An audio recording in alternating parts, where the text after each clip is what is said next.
পশ্চিমবঙ্গে পুলিশের সাহায্যে যে রাষ্ট্রীয় সন্ত্রাস নেমে এসছে, চিকিৎসক থেকে শুরু করে ছাত্র সমাজ সবার ওপরে, তার বিরুদ্ধে পশ্চিমবঙ্গ প্রদেশ কংগ্রেসের মাননীয় সভাপতি শুভঙ্কর সরকারের নেতৃত্বে আজ কংগ্রেসের নেতা কর্মীরা পথে নেমেছে প্রতিবাদ করতে।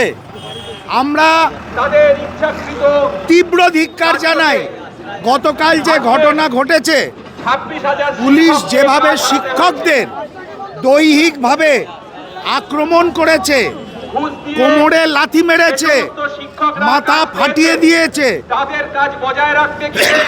তার বিরুদ্ধে মাননীয় শুভঙ্কর সরকারের নেতৃত্বে আজকে কংগ্রেস নেতা কর্মীরা ময়দানে নেমেছে। পশ্চিমবঙ্গের এই স্বৈরতান্ত্রিক শাসনের বিরুদ্ধে পশ্চিমবঙ্গ প্রদেশ কংগ্রেস কমিটি আগামী দিনে এই লড়াই তীব্রতর করবে।